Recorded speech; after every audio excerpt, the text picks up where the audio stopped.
এরপর তারা 6% জায়গা নিয়ে বসে থাকে নাই। কারণ তাদের উদ্দেশ্যটা কি? তাদের উদ্দেশ্য তো 6% জায়গা দখল করা না। তাদের উদ্দেশ্য হচ্ছে পুরো হোলি ল্যান্ডটাই তারা চায়। পুরো হোলি ল্যান্ড মানে কি? ওই মিশরের নীল নদ থেকে শুরু করে ইরাকের ইউফ্রেটিস নদী পর্যন্ত এই পুরো জায়গাটা ওরা চায়, এখনো চায়। আপনার কি মনে হয় যে ওরা শুধু গাজা চায়? ওরা চায় মিশরের নীল নদ থেকে শুরু করে ইরাকের ইউফ্রেটিস পর্যন্ত। ভালো করে মনে রাখেন, মিশরের নীল নদ কেন? কারণ নীল নদ পেয়ে গেলে সুয়েজ খালের কন্ট্রোল পাবে। কোন খাল? সুয়েজ খাল। আর এদিকে যদি ইউফ্রেটিস পেয়ে যায়, তাহলে এদিকে আপনার ফোরাতের যে সোনা এবং তেল, এগুলো ওদের দখলে চলে যাচ্ছে। কথা বুঝতে পারছেন? আর মজার কথা হচ্ছে, ওদের তাওরাতে এটা আছে, ওরা যদি ঠিক পথে চলে এবং ওদের মাসিহ যখন আসবে, তখন তারা আবার এই হোলি ল্যান্ডটা দখল করবে। ওরা ওই মিশনেই হাঁটছে। ওরা 6% জায়গার জন্য আসে নাই। 1917-18 আপনাদের কি মনে হয় এরপর থেকে ওরা চুপচাপ বসেছিল? তখন সারা বিশ্বে একটা ধোয়া তোলা হয়েছে। দেখুন, একটু বুঝুন। এর আগে হিটলার ওদেরকে হত্যা করেছিল না?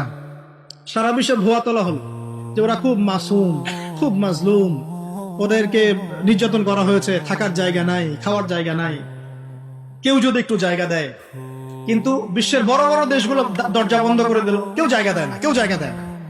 আমাদের ভোলা ভালা মাসুম কিছু ভাই ফিলিস্তিনের আর এই যে ব্রিটেনের চাপে অটোম্যানরা তো পরাজিত হয়ে গেল, সব দিক থেকে আমরা কোন ঠাসা। ওই কিছু কিছু জায়গা 6%, কয় পার্সেন্ট?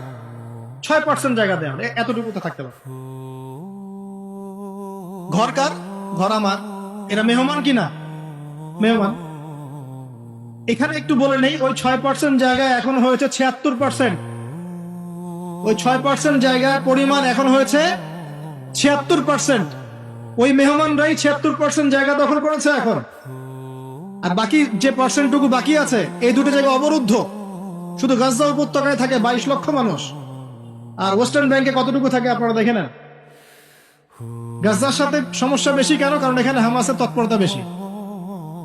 ওইখানে পিএলওর আন্ডারে ছিল, এটা মানে মিউচুয়াল করে ফেলছে মোটামুটি। এখানে 76% জায়গা এখন মেহমানরা দখল করেছে। এখন এই বাকি জায়গাটুকু চাওয়ার জন্য যখন এরা প্রতিবাদ করে বা বিশ্বের দরবারে আর্তনাদ পেশ করে, মুসলমানদের সহযোগিতা চায়, ওরা হামলা করলে প্রতিহত করার চেষ্টা করে, তখন তারা বলে যে এরা সন্ত্রাসী। এরা বলছে আমার ঘর আমাকে ফেরত দাও, এ বলছে তুমি সন্ত্রাসী, দূর হও। এই মেহমানরা আমাদেরকে বের করে দিয়েছে। মনে করেন আপনাকে আপনার মেহমান বের করে দিয়েছে, আপনি দরজার বাইরে দাঁড়িয়ে নক করছেন, নক করে বলছেন আমার বাড়ি আমাকে ফেরত দাও, আর ও বলছে সন্ত্রাসী, তুমি দূর হও। পুরো বিশ্বের চিত্রটা এটা। এই জেরুজালেম কেন্দ্রিক একটা বাক্যে বলুন। মেজবান তারা বলছে আমার ঘর আমাকে ফেরত দাও। ভাই, আমার ঘর আমাকে ফেরত দাও। থাকতে দিয়েছিলাম, খাইতে দিয়েছিলাম, তোমাকে তো আমি আমার নারী শিশুকে হত্যা করতে দেই নাই, অত্যাচার করতে দেই নাই, নির্দিষ্ট সময়ের জন্য দিয়েছিলাম। আমার বাড়ি এখন আমাকে ফেরত দাও। এখন ও দরজা বন্ধ করে পিটাচ্ছে আর বলছে সন্ত্রাসী, তুমি দূর হও। আর বড় বড় মুসলিমরা রাষ্ট্রগুলো তাকায় তাকায় দেখছে, মাঝে মাঝে কিছু টাকা পয়সা পাঠাচ্ছে যাতে ওরা পানি কিনে খেতে পারে, কাপড় পরতে পারে, খাবার পেতে পারে। ওই টাকা তুমি কোত্থেকে পেয়েছো? ওই টাকা তেল বিক্রি করে পেয়েছো, ওই টাকা হজ থেকে পেয়েছো। জি, এটা তো মানুষ জানে, যারা পলিটিক্যাল অ্যাফেয়ার্স ডিল করে তারা জানে। ওই টাকা তোমার পাচ্ছ থেকে? তেল থেকে, পররাষ্ট্র পর্যটন শিল্প থেকে। তোমাদের আয়ের উৎস কি? কৃষি আয়ের উৎস? আয়ের উৎসই পেট্রোডলার। আয়ের উৎসটা কি? পেট্রোডলার। তো তুমি ওদের সাথে চুক্তি করা টাকার ওই উচ্ছিষ্ট ছিটাফোটা আমাকে দিচ্ছ, আমার ভাইকে যে ওখানে রক্ত দিচ্ছে, দিয়ে মনে করছো তোমার দায়িত্ব শেষ হয়ে গেছে, আমার আর কি করার আছে? সুবহানাল্লাহ। আপনারা অনেক ভিতরে ঢুকবেন। আমি বললাম না যে একটা লেকচার আমি কিছুই বলতে পারবো। 4-5টা দফায় যদি আমাকে সময় দেন, একটা একটা করে পর্ব বলতে পারবো। এরপরে এই হলো 17-18 সালের কথা শেষ। এরপরে আপনাদের ধারণা ওরা ওই 6% জায়গা নিয়ে বসেছিল? আর ব্রিটেন ওদেরকে যে সহযোগিতা করলো, ওই সহযোগিতা বন্ধ করে রাখছে? ও সহযোগিতাও কন্টিনিউ করতে থাকলো এবং ইহুদিদের সাথে ব্রিটেনের খ্রিস্টানদের একটা বন্ধুত্ব চলতে থাকলো। বছরের পর বছর চলতে চলতে চলতে কি কি হয়েছে জানেন? এই যে আপনি গাজার কথা দেখছেন, এটা নতুন নয়। এর আগেও এরকম 6-7টা আক্রমণ হয়েছে এখানে, এই রিসেন্ট সময়ে, প্রায় 2000 সাল থেকে 23 পর্যন্ত, 4-এ, 2009-এ, 2014-তে, এই লাস্টে রমজানে, এই যে এখন আবার পড়েন, পড়াশোনা করেন, দেখেন এর আগে ইন্তেফাদা হয়েছে কয়েকবার, ইন্তেফাদা।